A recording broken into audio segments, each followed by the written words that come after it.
Hello everyone, welcome to Sanmarga classes. ಕಲ್ಲಿದ್ದಲು ಮತ್ತು petroleum ಪಾಠದ 10ನೇ ಪ್ರಶ್ನೆ. ಕಲ್ಲಿದ್ದಲು ಡಾಂಬರ್ ಅನ್ನು ವ್ಯಾಪಕವಾಗಿ ಇಲ್ಲಿ ಬಳಸಲಾಗುವುದು ಅಂತ ಕೇಳಿದ್ದಾರೆ. ಕಲ್ಲಿದ್ದಲು ಡಾಂಬರ್ ಅನ್ನ ನಾವು ಎಲ್ಲಿ ಬಳಸ್ತೀವಿ?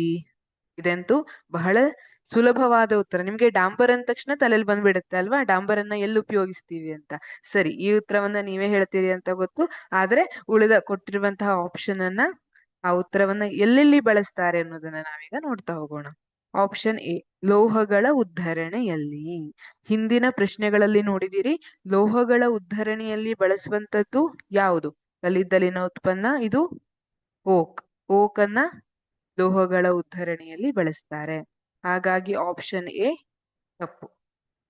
ಆಪ್ಷನ್ ಬಿ ನೋಡೋಣ. ಅಪಘರ್ಷಕಗಳ ತಯಾರಿಕೆಯಲ್ಲಿ. ಅಪಘರ್ಷಕಗಳು ಅಂದ್ರೆ ಲ್ಯೂಬ್ರಿಕಂಟ್ ಆಯಿಲ್.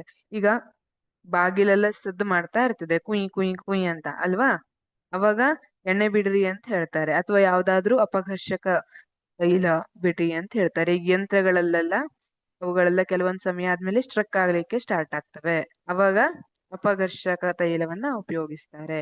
ಇದರಲ್ಲಿ ಅಪಘರ್ಷಕಗಳ ತಯಾರಿಕೆಯಲ್ಲಿ ಉಪಯೋಗಿಸುವಂತದ್ದು ಪೆಟ್ರೋಲಿಯಂನ ಉತ್ಪನ್ನ ಆಗಿರುತ್ತೆ. ಜಲಾನಿಲ ಉತ್ಪಾದನೆ, ಇದು ಕೂಡ ತಪ್ಪಾದ ಉತ್ತರ. ಜಲಾನಿಲದ ಉತ್ಪಾದನೆಯಲ್ಲಿ ಕಲ್ಲಿದ್ದಲು ಡಾಂಬರನ್ನ ಬಳಸುವುದಿಲ್ಲ. ಇಲ್ಲಿ ಸಾಮಾನ್ಯವಾಗಿ ಕೋಕ್ ಅನ್ನ ಬಳಸ್ತಾರೆ. ರಸ್ತೆಗಳ ಮೇಲ್ಮೈ ಲೇಪನ. ಹೌದು, ನೀವ್ ಅನ್ಕೊಂಡಿರೋದು ಸರಿಯಾಗಿದೆ. ಸರಿಯಾದ ಉತ್ತರ ಡಿ, ರಸ್ತೆಗಳ ಮೇಲ್ಮೈ ಲೇಪನ. ರಸ್ತೆಗಳನ್ನಲ್ಲಿ ಟಾರ್ ಮಾಡುವಾಗ ಹಾಕ್ತಾರಲ್ಲ, ಒಂಥರ ಕಪ್ಪು ನೀಲಿ ಬಣ್ಣದಲ್ಲಿ ಇರ್ತದೆ, ಒಂದ ದ್ರವದ ರೀತಿ ಅಲ್ವಾ, ಕಪ್ಪು ಮಂದ ದ್ರವ ಅಂತ ಹೇಳ್ತೀವಿ, ಅದು ಕಲ್ಲಿದ್ದಲು ಡಾಂಬರ್. ಇದನ್ನ ರಸ್ತೆಗಳ ಮೇಲ್ಮೈ ಲೇಪನವನ್ನ ಮಾಡುವಾಗ ಕಲ್ಲಿದ್ದಲು ಡಾಂಬರ್ ಅನ್ನು ಉಪಯೋಗಿಸ್ತಾರೆ. Thank you.